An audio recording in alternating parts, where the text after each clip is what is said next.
ನಮಸ್ಕಾರ ಸ್ನೇಹಿತರೆ, ನಾನು ಶ್ರೇಷ್ಠ ಹೊಸ್ಕೊಪ್ಪ. ನಿಮಗೆ ಗೊತ್ತಾ, ಪ್ರಪಂಚದ ಅತ್ಯಂತ ರಹಸ್ಯವಾದ ಪ್ರಾಣಿಗಳಲ್ಲಿ ಒಂದಾದ ಮಲಬಾರ್ ಸಿವೆಟ್. ಇದು ನೋಡಲು ಬೆಕ್ಕಿನಂತೆ ಇರುತ್ತದೆ. ಇದು ಮಲೆನಾಡಿನ ಪಶ್ಚಿಮ ಕಾಡುಗಳಲ್ಲಿ ಕಂಡುಬರುತ್ತದೆ. ಇದನ್ನು ಮಲೆನಾಡಲ್ಲಿ ಮಂಗಳಕೋತ್ರ ಅಥವಾ ಬಾಲಕೋತ್ರ ಎಂದು ಕರೆಯುತ್ತಾರೆ. ಇದು ಹೇಗೆ ಇರುತ್ತದೆ ಅಂದರೆ, ಇದರ ಬಾಲದಲ್ಲಿ ಕಪ್ಪು ಬಣ್ಣದ ಪಟ್ಟಿ ಇರುತ್ತದೆ ಮತ್ತು ಇದರ ಮೈಯ ಮೇಲೆ ದಪ್ಪ ಬಣ್ಣದ ಕಪ್ಪು ಮಚ್ಚೆಗಳು ಇರುತ್ತದೆ. ಇದರ ಒಂದು ಸಂಖ್ಯೆ ನೋಡುವುದಾದರೆ 250ಕ್ಕಿಂತ ಕಡಿಮೆ, ಒಂದು ಅಂದಾಜಿಗೆ ಹೇಳುವುದು 250ಕ್ಕಿಂತ ಕಡಿಮೆ ಇದರ ಒಂದು ಸಂಖ್ಯೆ ಆಗಿದೆ. 1909 ಮತ್ತು 2014 ನಡುವೆ ಇದರ ಮೇಲೆ ಯಾವುದೇ ಒಂದು ದಾಖಲೆಗಳು ನಡೆದಿಲ್ಲ. ನೀವು ಕೇಳ್ಬೋದು, ಈಗಲೂ ಈ ಪ್ರಾಣಿ ಬದುಕಿದ್ಯಾ? ಈಗಲೂ ಇದನ್ನು ನಾವು ನೋಡ್ಬೋದಾ? ಹೌದು, ಈಗಲೂ ಈ ಪ್ರಾಣಿ ಜೀವಂತವಾಗಿದೆ ಮಲೆನಾಡಿನ ಪಶ್ಚಿಮ ಕಾಡುಗಳಲ್ಲಿ. ಆದರೆ ಅಲ್ಲಿ ಇದನ್ನು ಹುಡುಕುವುದು ಬಹಳ ಕಷ್ಟ, ಏಕೆಂದರೆ ಇದರ ಸಂಖ್ಯೆ ಬಹಳಷ್ಟು ಒಂದು ಕಡಿಮೆ ಇದೆ. ನೀವು ಹಾಗೆ ನೋಡುವುದಾದರೆ 2020 ಕೊರೋನಾ ಟೈಮ್ ಲಾಕ್ಡೌನ್ ಅಲ್ಲಿ ಈ ಒಂದು ಮಲಬಾರ್ ಸಿವೆಟ್ ಮಂಗಲಕೋತ್ರ ಒಂದು ರಸ್ತೆಯನ್ನು ದಾಟುತ್ತಿತ್ತು. ಆ ವಿಡಿಯೋ ನೀವೇ ನೋಡಿ.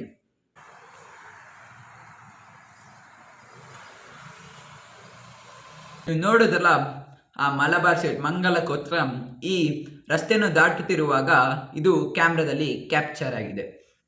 ಹಾಗೆ ಇದರ ಒಂದು ಜೀವನ ಶೈಲಿ, ಊಟದ ವಿಷಯ ನೋಡುವುದಾದರೆ, ಇದು ಕಾಡಿನಲ್ಲಿರುವಂತಹ ಸೊಪ್ಪು ಮತ್ತು ಅದಕ್ಕಿಂತ ಒಂದು ಸಣ್ಣ ಜೀವಿಗಳು, ಕೀಟಗಳನ್ನು ಇದನ್ನು ತಿಂದು ಅದರ ಜೀವನವನ್ನು ಸಾಗಿಸುತ್ತದೆ. ಈ ಪ್ರಾಣಿದೊಂದು ವಿಶೇಷ ಇದೆ, ಏನೆಂದರೆ ಈ ಪ್ರಾಣಿ ಶಾಂತಿಯ ಒಂದು ಪ್ರಾಣಿಯಾಗಿದೆ. ಯಾರ ತಂಟೆಗೂ ಹೋಗುವುದಿಲ್ಲ, ಯಾರ ಸವಾಸ, ಯಾರ ಜಗಳ ಯಾವುದಕ್ಕೆ ಹೋಗಿಲ್ಲ. ಇದೊಂದು ಶಾಂತಿಯ ಪ್ರಾಣಿಯಾಗಿದೆ.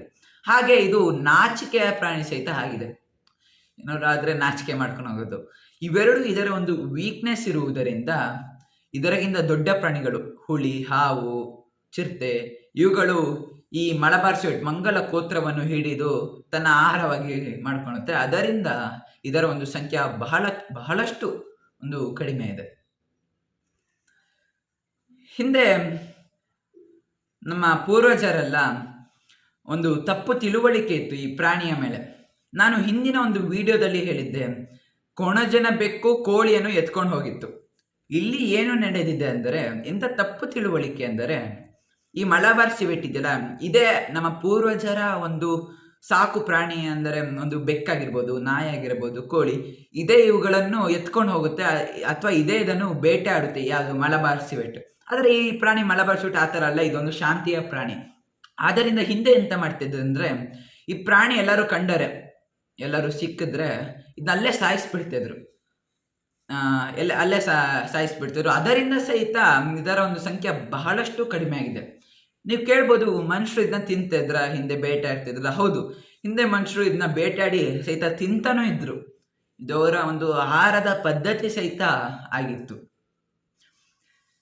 ಇಂತಹ ಒಂದು ರಹಸ್ಯವಾದ ಒಂದು ಪ್ರಾಣಿ, ಕಾಡಿನ ನಿಗೂಢ ಸೌಂದರ್ಯ ಹಿಂದಿನ ದಿನಗಳಲ್ಲಿ ಮನೆಯ ಮುಂದೆ, ಅಂಗಳದಲ್ಲಿ, ತೋಟಗಳಲ್ಲಿ ಎಷ್ಟು ಧಾರಾಳವಾಗಿ ಖುಷಿಯಿಂದ ತನ್ನ ಜೀವನ ನಡೆಸುತ್ತಿತ್ತೋ, ಅದೇ ಈಗಿನ ದಿನಗಳಲ್ಲಿ ಅದು ಅಳಿವಿನ ಅಂಚಿನಲ್ಲಿ ಕುತ್ಕೊಂಡು ಈಗ ಸಾಯ್ತೀನೋ ನಾಳೆ ಸಾಯ್ತೀನೋ ಎಂಬ ಹೆದರಿಕೆಯಿಂದ ತನ್ನ ಜೀವ ಉಳಿಸಿಕೊಳ್ಳಲು ಹೋರಾಟ ಮಾಡುತ್ತಿದೆ.